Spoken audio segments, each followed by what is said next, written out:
Alright, so coming out today, and I think I'm gonna finally start on the brake lines. At least starting to bend them roughly to shape. Still need to take them to my buddy to get the ends flared, but I think I'll be able to bend them to shape. So I'll go over the brake kit I got. So ordered it from Inline Tube.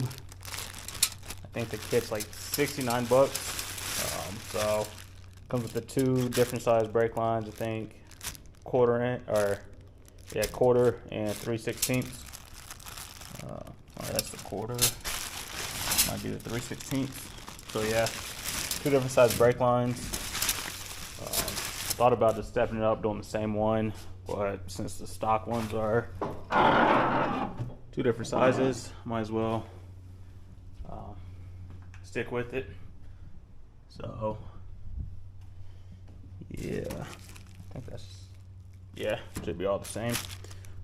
So yeah, order it from Inline Tube. Originally it's like 69 bucks, but you know, if you get those classic G-Body garage calendars, get discount codes in there. So you got some for Dixie Depot or Dixie Restoration Depot. And there's another one in here for Inline Tube. So G-Body 10, so you 10% off. So that came in handy. So hopefully all the fittings are the same. I think I'll really only need one for the larger line, because that one doesn't fit inside the master cylinder. So if I need to, I could keep the one, or I could cut the lines off the smaller one on this end, and then cut the ones on the proportioning valve and just use those, or just use the stainless steel fitting. So came with those. Came with that was that like a spring liner, or what do they call it, a spring wrap. So came with all that. I'm not going to start on it right away. I'm going to go run some errands. When I come back, I think I'm going to start bending these into shape. Now, I might take those ones off. Yeah, well, I'll definitely take them off. I'll take those ones off and pretty much mirror half of it, or the part that comes off the proportioning valve, I'll mirror that onto those, and then the side that goes into the master cylinder, I'll switch those up a bit. So I do have this little tubing bender, so I'll use that. But yeah, well, we'll get started on that here in a little bit. But before I do that, I'm gonna run to the post office and attempt to get that the dash, or the cluster, just get this whole part sent off. So I was looking for digital dashes, and I came across a company, and I want to say it's a smaller company. I really never heard of them, but started looking at some of their work and some of the prices, and they make a lot of mounts for like the 3.5-inch screen on the Holly. They make a few different mounts on that. They make a few different cluster replacements for different type of cars, but not really much for the G-bodies. So I hit him up, and I saw on his Instagram he had a cluster replacement for the Elko style, but I think his is the Malibu, so same thing, which they are a little different. The bezels and everything are different. This one's slightly narrower than the Elkos. So I hit him up. I was like, hey, you have any other plans to do any other G-bodies, like the Amani SS or anything? He's like, we started going back and forth, and I was like, yeah, I'm just looking for like the 7-inch dash. I don't need the 12.3-inch, which I think that's the one he had on the Malibu. He has it for the Holly 12.3-inch screen. I was like, I don't need anything that size. I'll be good with the smaller dash. It'd be fine. He was like, well, I don't have anything, and he asked if I could send this out to him so he could scan it. And I guess all his holders and cluster replacements, all that is 3D printed. So I'm gonna be sending this off to him. I guess he's gonna scan it and just take it from there. So he's gonna scan it, send this back to me, and hopefully come up with a cluster replacement for it that accepts the. I'm leaning towards the Tinker digital dash, the 7-inch. It's about $550 versus the 7-inch from Holly, which is like $890. So I gotta buy two of them. So that's what I'm trying to budget builds over here. But yeah, I'm gonna send this out to him, and he's gonna scan it and hopefully come up with a cluster replacement for the G bodies, like the Monty SS. He already has one for like the 12.3-inch for the Elko/Malibu.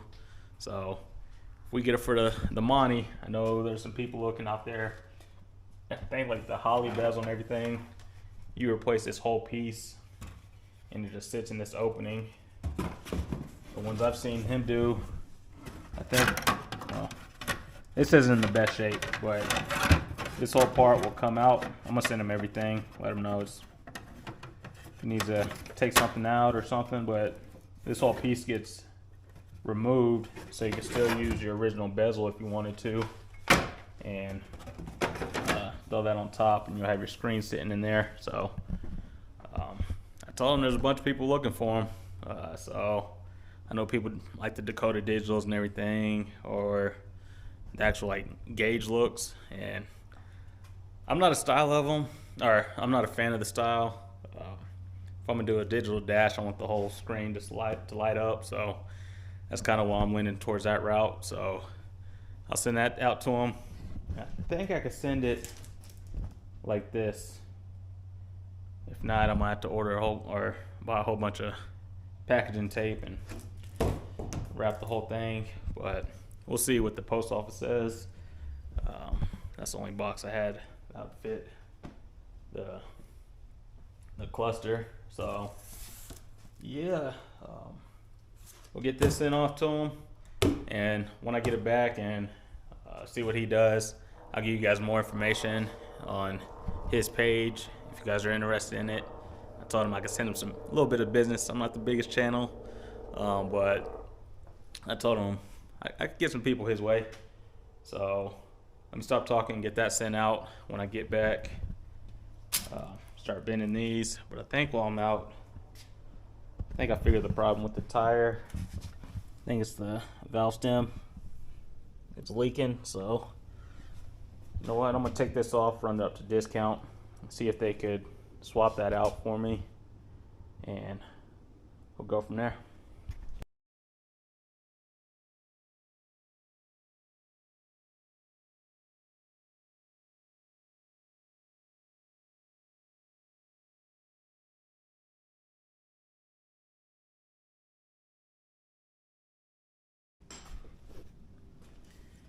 All right, so it's been a couple days since I did the brake line and the cluster replacement and everything. So I finally came out today to try to mess around with the brake lines, and it's not happening today.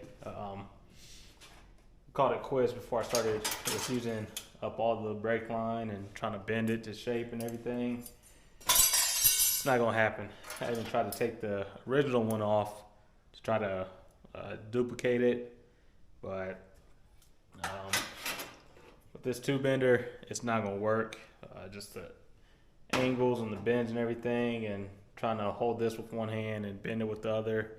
I'm gonna get a different style where it's actually like two levers and use both hands to bend it instead of holding it in one and trying to hold the tube in another. So I'm gonna give it another shot at a later date. Save some of the wires, so I'm not, or the line, so I'm not wasting it and using up more than I need to.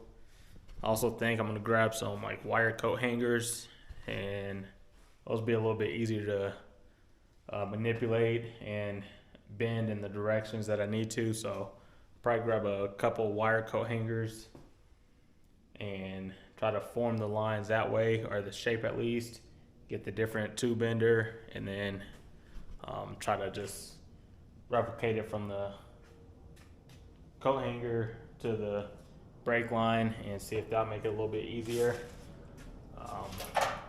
Thought about just trying to rebend these, but it's still a little tight, especially with that coil in there. So I did tighten up the brake booster a little bit more so it's closer to where it's going to be.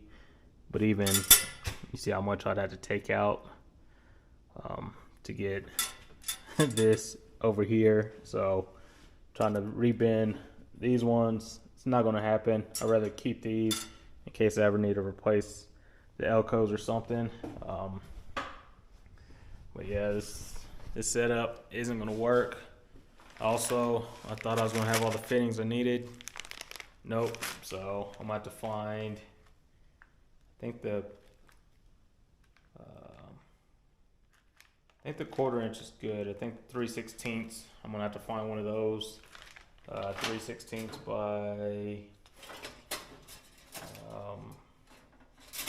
by half, I think. So yeah, I'm going to have to figure that out. I did get the new gaskets in, so I think it's just the driver's side that's leaking. But before I throw those on, I'm gonna tighten that up a little bit, see if that's the problem. If not, replace those header gaskets on there. To get the tire fixed. So the leak was coming from I can't even think of the name now, of the valve stem. So that's where it was coming from. The tire's been off the car for a while, still holding here, so good there. Should probably clean it up a little bit, but we'll be alright. Looking at it now, I'm like, I might have to do it. Might have to step it up. So definitely want to clean it up eventually and get this looking a little bit better. Need to get the tire back on it. But yeah, definitely clean it up. The Elco needs an alignment. It's power stop brakes, QA1 upper lower, control arms. Forget what shocks they are. And then 1 inch lower in springs all the way around. But yeah, it's one of those days. Yeah. But the good thing is I figured out the problem with the Blazer, the leak on it. I just gotta get some time and hopefully the weather warms up to replace it. So that'll probably be a later video. What else? Still need to get the valve cover bolts for the Elco. I think that's it for now on the Elco. Get the valve cover bolts back on that, so I can button all that up, get the tire back on. This, need the brake lines, the gaskets. Did order one more thing, I forget what it is now. Well, I got the dash sent out. So I told the guy he sells the Tinker digital dashes also, so I told him once he finds once he designs the cluster replacement, I'll just go ahead and order or buy a Tinker dash from him too. So when he sends everything back, probably just throw it in there. What else? Oh yeah, I've been looking at different radiator hose kits. So my buddy had one. It was like the silicone, then there's a metal piece, and then silicone. I guess you could change all the angles and everything. So been looking into kits like that. The lower ones definitely still going to be a little bit more difficult. So we'll figure out that when I get around to it. And it's just a little part, so not much happened today. Just a little update. Brake lines a little bit more difficult than I thought, because you got to think it's a whole bunch of different angles. You got to plan out ahead. And then I think my problem was I had the straight piece too long. So if you get the top part bent how you want, then you got to put it back in and see where the next bend's going to be. It's going to be too long and hitting the frame and everything. yeah, it's a process to it. So I'm gonna come out I'll probably go in, watch more videos, do a little bit more research, and then, like I said, I get the coat hanger. Hopefully that helps out a little bit, or the wire coat hanger, so I could bend it a little bit. And then get the correct fittings for it, and we'll go from there. But that's all I got for today. Give you guys a little update. Try to keep you updated as much as I can. But yeah, that's about it. Alright, so I guess I'll leave it on a good note. The tire's back on. Tire's back on, car's back on the ground. Once the brakes and everything are finished up, move on to the interior. Need to work on getting the windows back in, so those could get tinted. And then it's getting close. It's getting close. But definitely July 13th, the Classic G-Body Garage Meet out in Ohio. It will be there. Or the Elko. Nah, the Monty. It'll be there. But yeah, that's it.